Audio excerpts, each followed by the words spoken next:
Well, thank you for coming on. And let me just tell the audience a little bit about you. You're a young lay Catholic. How old are you, Thomas? Ooh, I don't like giving that information out, but I'll be turning 24 this summer. 24. Okay. 24. Now you're making me feel insecure. You're 24 years old. Let me tell the audience all the things you've accomplished in your short 24 years. You have a master's degree in theology, and you're currently studying and working in Washington, D.C. Oh, God help you. You've appeared on CNN, BBC World News, NBC Nightly News, EWTN, Today Show, and you've been in Inside Catholic, Busted Halo, Catholic Online, Catholic Culture, Catholic Exchange. Too many to really mention here. So I have to update this. It's growing still, thank God. Right, and we'll take your word on it. I got this bio straight from your website, so hopefully you're telling the truth about all these places you've been on. So that is a quite an impressive resume. You really make me feel insecure. I haven't done even half the things you've done. So tell me, how did you even get involved in? You're like one of the most prolific, one of the most popular Catholic bloggers out there. You're a real legit news guy. You're not one of these jokers on the internet. You're a real legit, you're the real deal Holyfield. How did you get involved in all this Catholic media stuff? Well, I guess probably initially a little bit of boredom. I was in a library as a student job, and for some reason they didn't want us to bring homework in, so I spent a lot of time on the internet, and I started filling up my friends' inboxes with news tips. And they came back to me pretty quickly and said, you know what, why don't you put this on a blog and we'll come visit you? And I quickly realized that was a way for them to, not have their inbox filled up with stuff. So I quickly realized that I probably had to make the news interesting enough for them to actually come visit me. And I kind of grew from there. I have to really say that I have a huge network of readers who send me tips and really make me, a lot more informed than I would be just by my lonesome. Yeah, because I always wonder, you seem to get a lot of inside information. I'm thinking, man, this guy has just got like an inside guy at the Vatican. Who's he paying off? He's got some mafia connection. I don't know what your deal is, but you definitely got a lot of information out there. Now, what are some of the biggest stories that you've been covering in the last few weeks on your blog on AmericanPapist.com? Well, I'd say recently in the last month or so, I did a lot of coverage of the Legionaries of Christ scandal. They've got a really unfortunate situation with their founder. And so providing some information about that. Then there's the invitation that the president of Notre Dame gave to Barack Obama to give him an honorary degree and ask him to give the commencement speech. So we did some coverage of that. And one scoop I'm kind of proud of is I was able to predict the next Archbishop of St. Louis about 12 hours before the official word came from the Vatican. And that was just my prediction, and I was like, I don't know for sure. It's up to the Pope, bottom line. But just kind of give people a hint because I think it's a fantastic choice, and I think the people, the Catholics in St. Louis are going to be thrilled when they get to know their new Archbishop. Yeah, I saw that. Actually, I'm such a dork. I'm actually on your Twitter page, and I actually get Twitter text messages from you.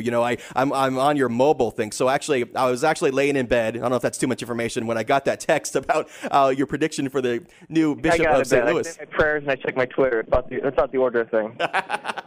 Well, you mentioned that the Notre Dame thing with President Barack Obama, and now obviously on Catholic radio, we've been giving that story a lot of play. But could you explain maybe if somebody's listening who doesn't really listen to Catholic radio too much or read Catholic media, they may think, hey, what's the big deal? The president's coming to your college. Isn't that a good thing? Hey, maybe you guys disagree on a few things like abortion or pro-choice stuff, but why can't you agree to disagree? Can you explain that to them? Yeah.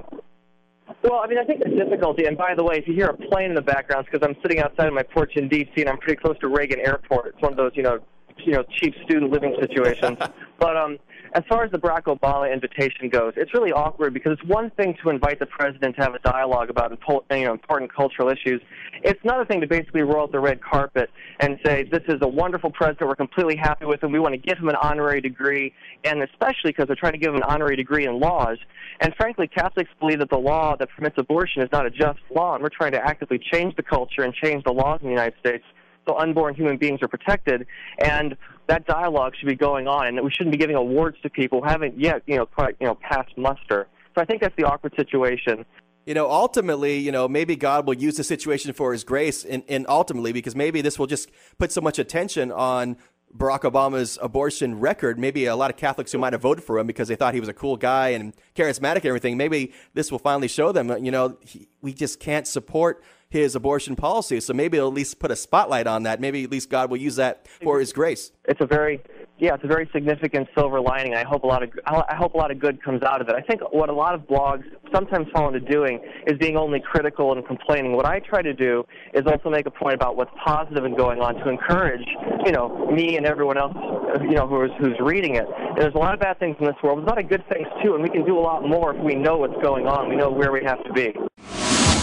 And we mentioned earlier, you're also on Twitter, and you're way big into Twitter thing. And I know there's a lot of Catholic news outlets, a lot of Catholic apologists who are really into Twitter. Patrick Madrid comes to mind. He's all about that Twitter.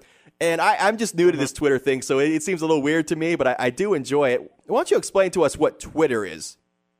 We'll see what happens with Twitter. It's one of the new media technologies, and it's a super simple way of sending updates to the internet that other people can read. I tend to think of it like, again, this is it's kind of Generation Y here. It's like a big text messaging forum. And as you said, like if you sign up for Twitter, you can get text messages, but it's free and it's simple. And if you sign up and take 5 minutes and make an account, you can decide if it's useful to you or not. What I find it useful for is that when I'm not by a computer, which I like to be. I'm on computers so often that it's nice to be away from one once in a while. I can still update, from my mobile phone and stuff like that. And so it's very fast-paced. I think the best use for Twitter in my stories is kind of to complement what I'm already doing on the blog.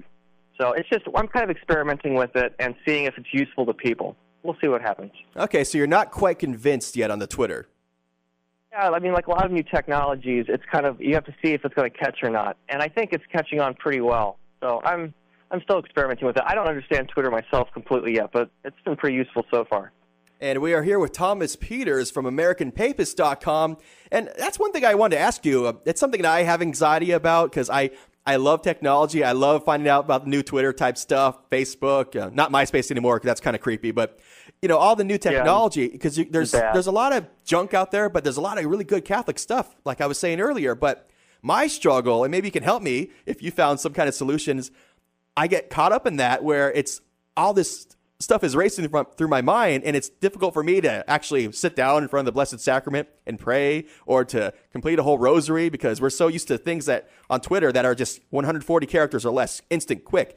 How do you, do you struggle with this? And how do you have an active prayer life? It's a real temptation. You can really, I think stuff like Twitter and even the internet in general can become very addictive because it's very comfortable. And the human mind likes to know things, and the internet and computers and technology let us know things. But I think what we should never lose sight of is that life is not just about what you know, it's about what you do.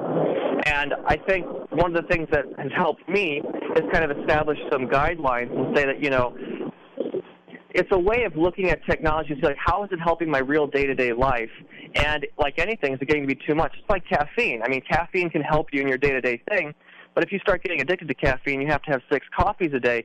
Clearly, that's too much. And, I think sometimes your friends and your community of people you're with will really help you be accountable. Like, for instance, if your friends see you're drinking too much coffee, there'll be someone to say, hey, maybe we should, tone down the espresso. Same thing with the internet.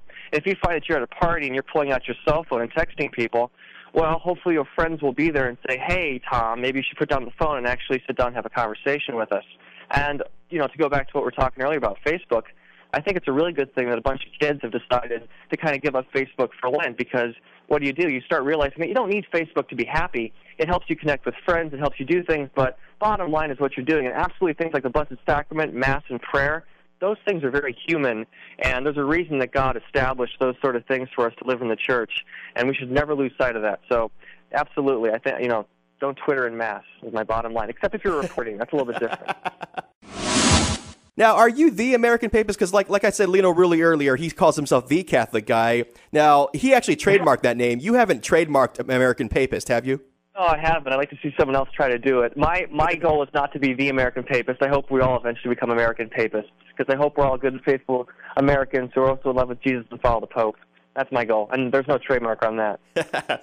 Awesome. Well, Thomas, thank you so much for joining us on Rise and Walk San Antonio, and we hope that we get some visitors to AmericanPapist.com, maybe some people who aren't really into the Catholic blogosphere. Maybe they'll be inspired by seeing all this Catholic new media, seeing cool young guys, cool young smart guys, and faithful guys like you on the internet. And again, thank you so much for coming on with us this morning.